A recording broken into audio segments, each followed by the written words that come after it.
back to the channel. Today we are back in the reloading section, and today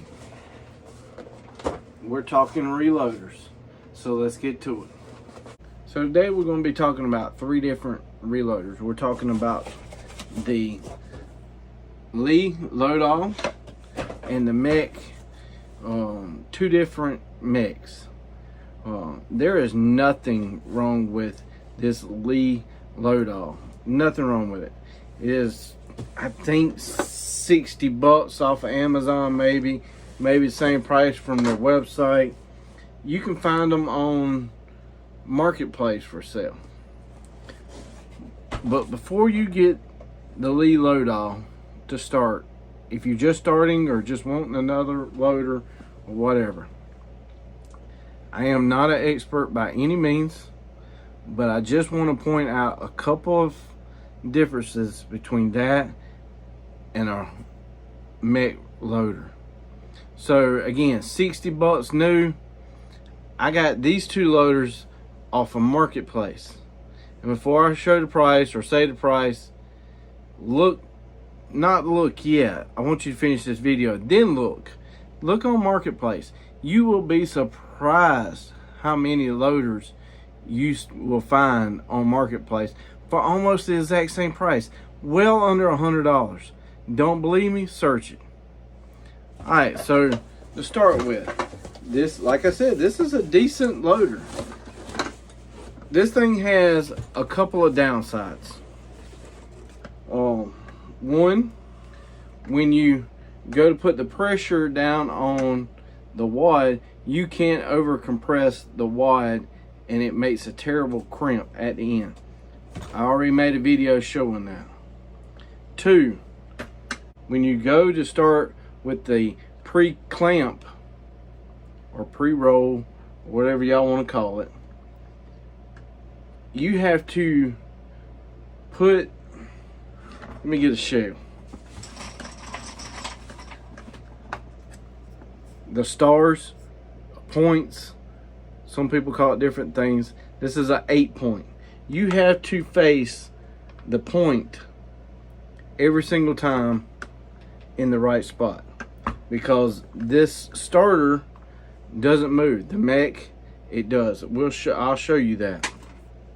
The next thing, it is really hard to change this powder and pellets and going back and forth. You need to change your shim bushing. It's not an easy task. Powder sticks in this bushing. Is not as accurate is not as accurate as the metal. The powder sticks to the plastic, making your loads a little bit different. Every time you slide it back and forth, there's going to be powder coming in and out. It's going to be falling out. That's why it's on the pans, so you can sweep that up with a paintbrush and reuse some of the mess it makes. Again, this is a great loader. Not knocking it. This was my first one, and again, I wish I just would have saved the money and bought a Mec. This one comes with all the bushings and all the powder sizes and pellet sizes. It's all in the kit. The Mec, you have to keep buying a bar. There's only like 2 bars for 1 ounce, and then 1 1/8 ounce. They make adjustable ones also. But the bushings in the Mec are about $9 each. But the powder doesn't stick to it. Last thing about this, you will see this. You see that powder in there? That is stuck in there. If you leave your powder in here too long, it will melt the plastic. I don't know if you're going to be able to see it, but look at that. That is melted to the plastic. You can take a screwdriver. I'm going to see if I can get this in there. I may or may not can. Let's see. Let me find. All right. Listen to that. It is melted into the plastic.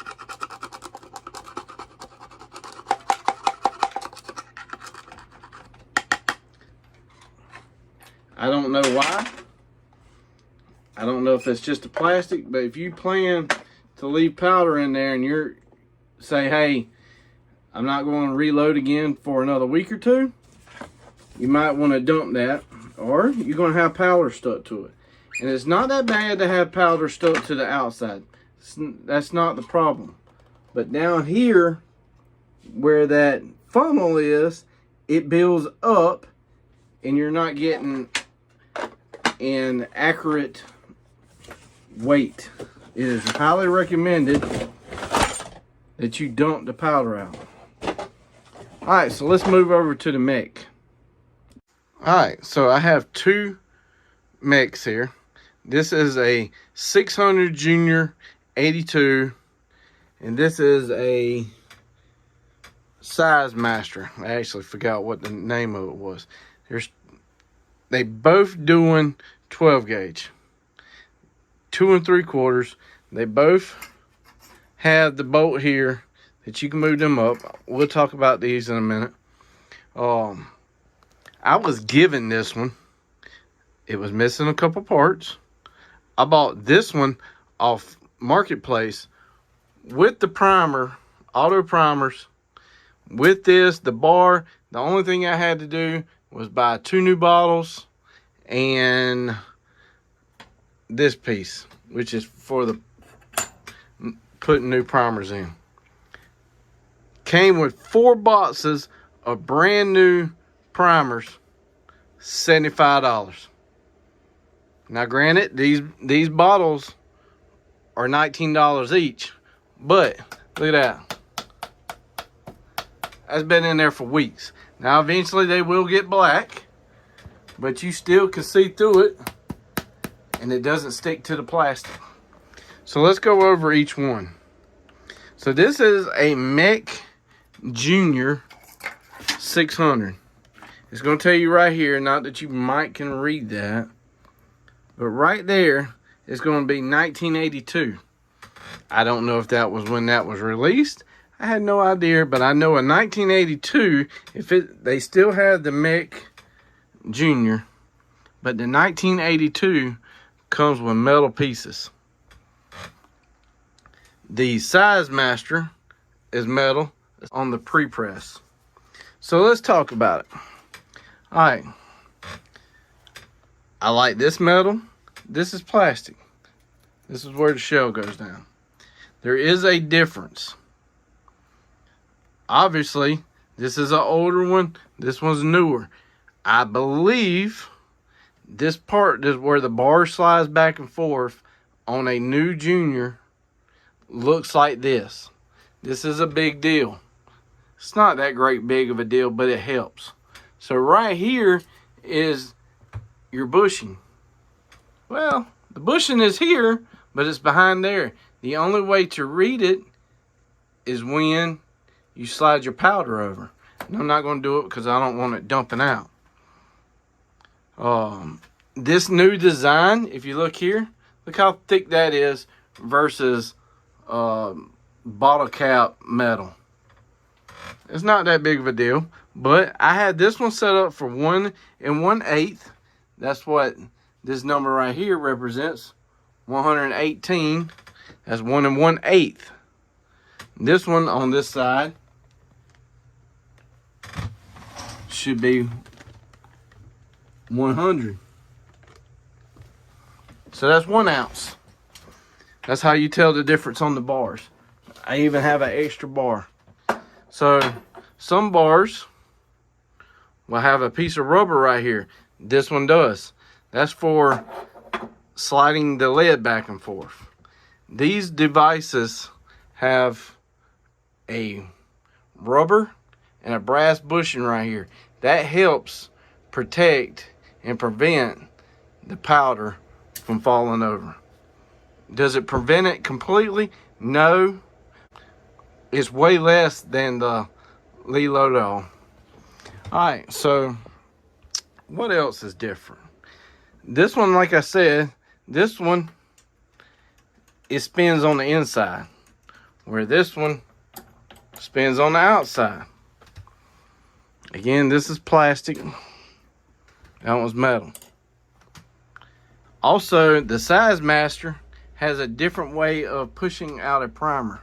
This one, that piece moves up. Supposedly, this one is better.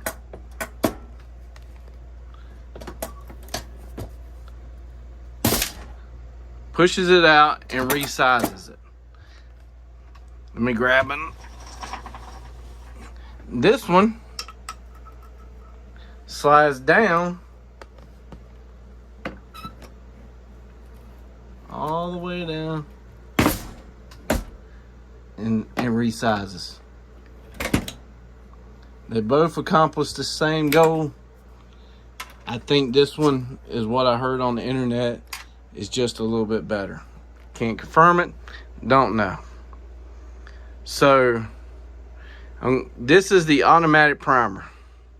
This will drop a primer down this tube in here for you on your last crimp. It does save time. I will tell you that. So let's get to talking about this piece. There is a washer here, and I'm going to go over that. But let's get some shells out and talk about the loader itself. Alright, so we have the Remington shiny green, some people refer to as the shiny STX, and this is a Federal Top Gun, just a cheap shell. So when I knock these out, I'm gonna knock the primer out. Alright, this washer makes a difference. They're both 2 3/4. The brass is the same height. But watch this. If I take that washer off, I put my primer there.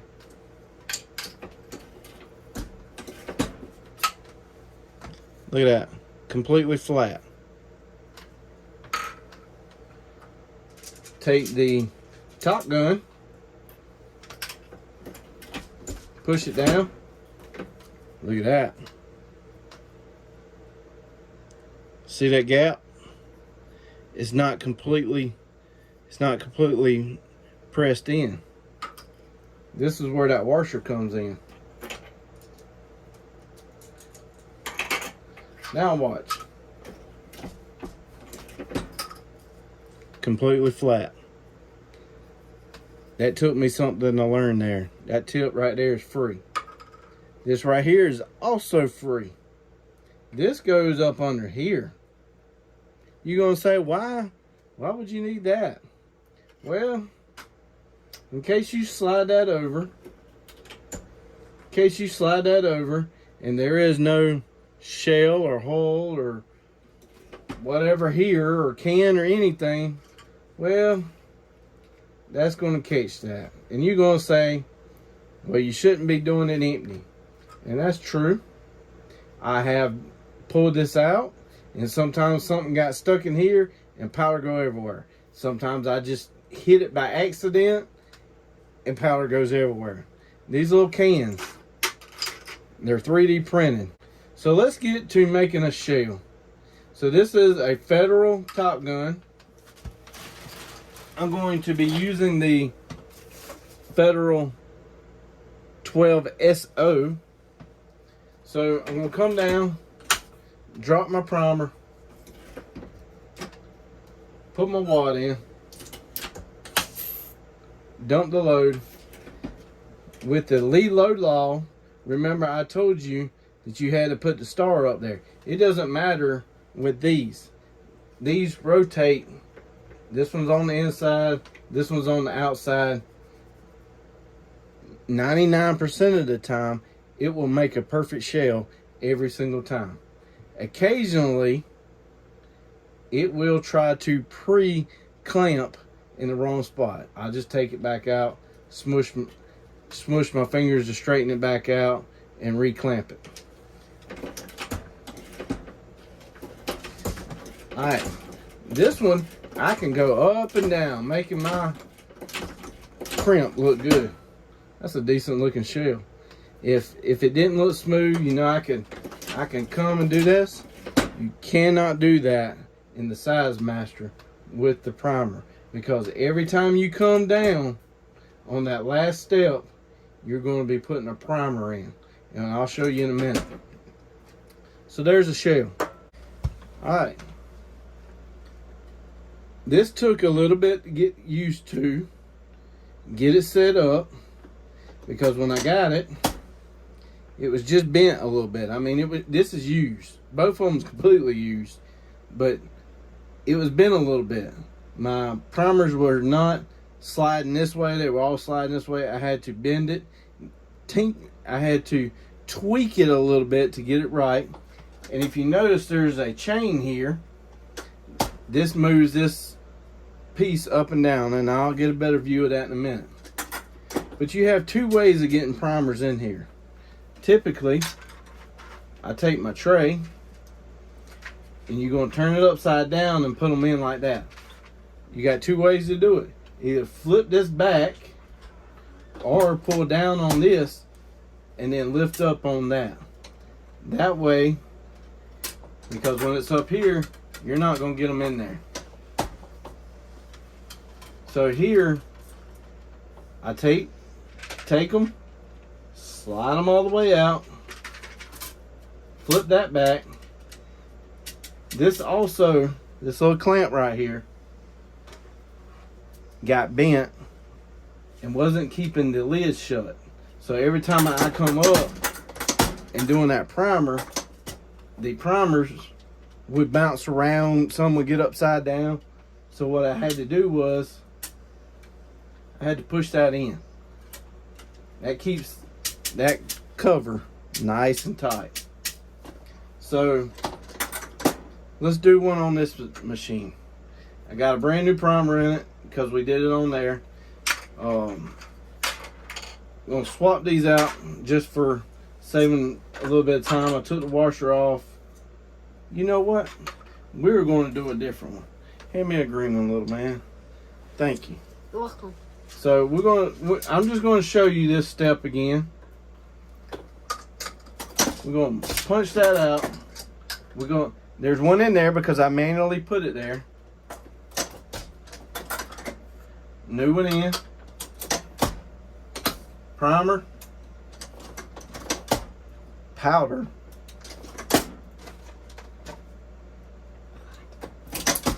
Wad. Shot. Same thing. Doesn't matter where this goes. Alright, watch. Watch right here. It's coming down, coming down, coming down. It just dropped in. I cannot do like this one. If I do it again, look. Now I got two in there. So you get one crimp on this one where you can go up and down and move the shell around. Sometimes if it doesn't crimp really pretty, I bring it over to this one and I re-crimp it. Just to make it look pretty if it didn't work. See, now I got two. So again, the way this spring, the way it works is when it pushes down and feels resistance, it lifts the spring up and then drops one down in the tube. So you have a primer there. That is really fast. That will speed up the process really quick. I mean, it's not in the life. You just dump it out and put it over here in your other pile. Sometimes this number, you can't read it. I'll take my knife. And I'll spin it where I can see the number. Now, I don't change mine out that often. Right there, 21. Again, on this one, I can't do that without looking me get another pull out. This one's red. Put that one over there. No, that one's already in the problem. So, this.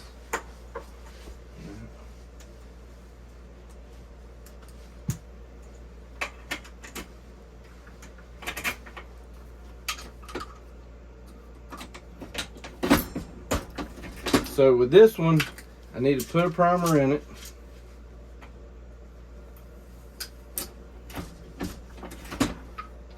To see what bushing I got in, remember, it don't have the cutout. The new ones do. I got to push it over, and I can't see the number. Same thing as I did over there. I can spin it. I can keep spinning it until I see the number, which I know what the number is. I'm just showing y'all. There is another way to do it too. You can open it up. 21. You can take these, flip the bottles over, and look at it that way too. But what I like to do is just set it and forget it.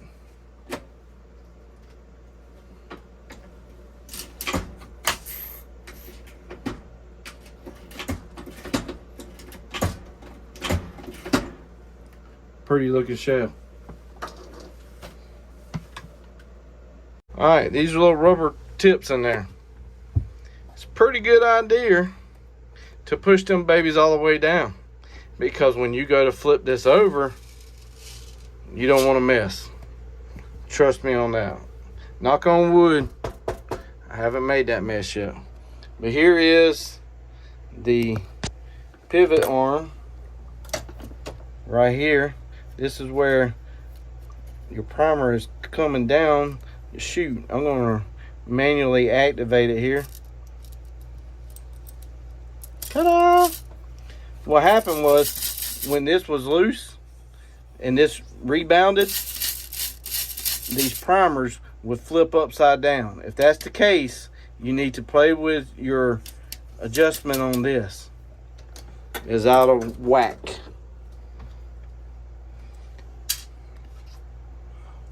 Primers, empty old primers come out the bottom on this one. Over here it's on the side. Again, both of these are really nice machines. Really nice. $75.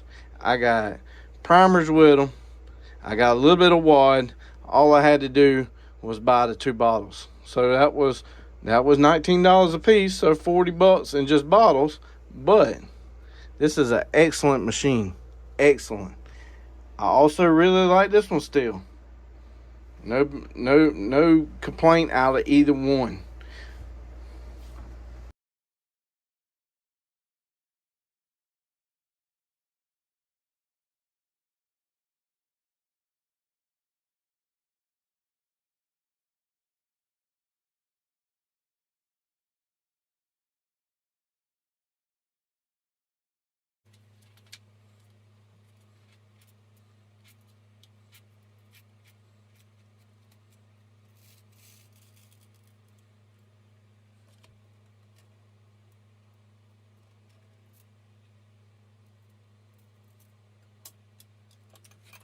But don't be afraid of reloading.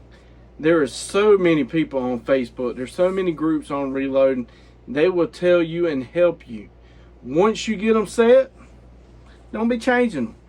This one is my 1 ounce. This one is my 1 1/8 ounce. I don't change them.